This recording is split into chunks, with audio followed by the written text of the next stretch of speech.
Alright, so in this video we're going to talk about some of the more advanced features here with the multi-ray light. Now this multi-ray light is different than the other two multi-ray lights we have. This one's on the squad truck, and the only thing different about this one and the one on engine 194 and engine 191 is that this one also does hydrogen sulfide or sewer gas. The other ones have all the other same configurations. So a couple things to talk about. This little thing here up here in the corner indicates that the pump is turning, and if it's not turning, it will alarm at you and then it'll flash an X right there. Obviously it's data logging, and here's your battery charge indicator. Okay, so I mean, if you're flipping through the screens right here, these are called soft keys. You just select the soft key associated with what you want. So if you arrow through, here's your peak reading. Okay, now if you're going downrange, before you go downrange, you're going to want to clear this. At some point we ran into just a touch of something at 0.2 parts per million, but you know, we don't want that there, so we're going to clear it. Clear peak and minimum values. Yes. Okay, now the meter's warmed up, everything's cleared, you're ready to go downrange, and it'll now record the highest and the lowest values that you run across. These are your stells. We're not really worried too much about the stells or the TWAs.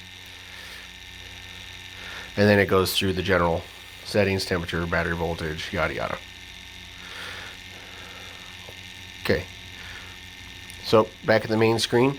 So if we're going to convert this meter to read specific gases, just like the RKI, our LEL here is set to methane, and our VOC sensor, otherwise on the RKA, the isobutylene or the PID sensor is set to isobutylene. So they're both set to isobutylene. This one just calls it a VOC sensor. The other one calls it a PID sensor. They're interchangeable. So, but to change these from methane and isobutylene, to do that we have to go into selection mode here. And what I'm going to do is enter the calibration mode like you guys do when you bump and calibrate. So with that, you got to press this farthest right button in the middle. I'm going to try to do this with one thumb because I'm holding my phone. Let's see. Okay, boom, got it.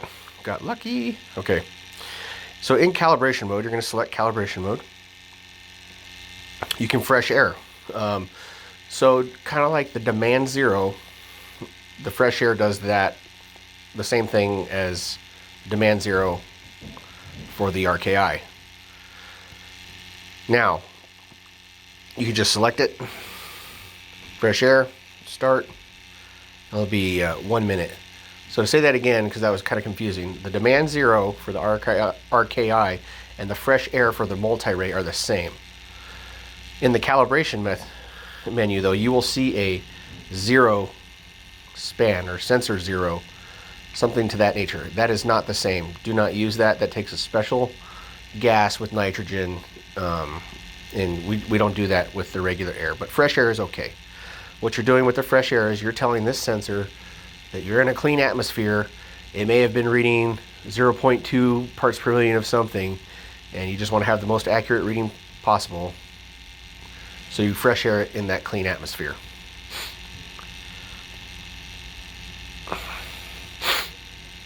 Of course, you're going to do this after the meter's already warmed up and before you go downrange. Just like you would clear your peak value, you should do this before you go downrange. If you have an erroneous reading, that is. So.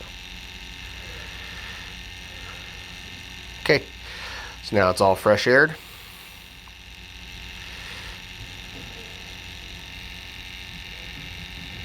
Perfect. So now to change the types of gases we're reading for the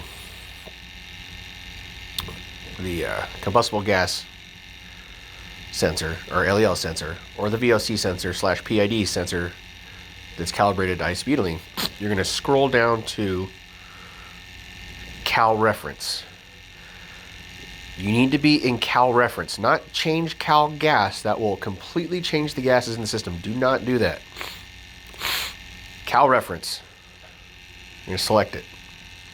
In here, And to know that you're in cal reference, it'll say it right here. That's not cal reference. If you're in the change cal gas, it'll say change cal gas. Make sure you're in cal reference because the menu items look almost exactly the same.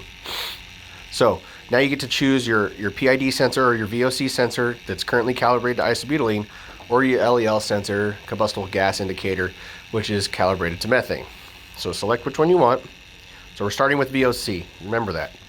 Select VOC, or our PID is calibrated to isobutylene. Well, we can calibrate it just to what we see here. The menu isn't quite as large as the one in the RKI, but like one for specific would be JP5, toluene, hexane, and benzene.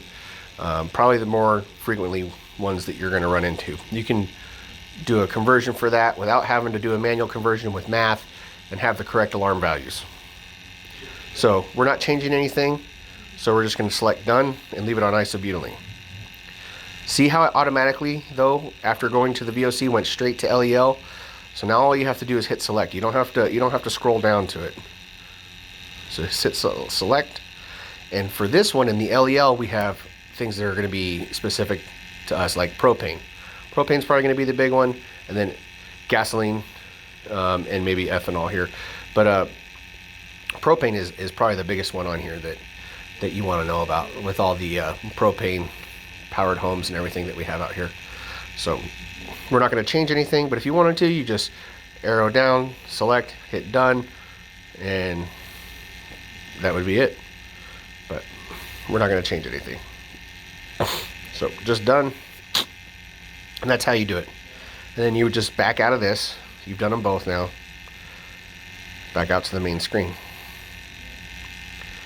Okay, and then you would, if you chose a different value, you would be then reading those specific values for the product that you chose with those specific alarm values.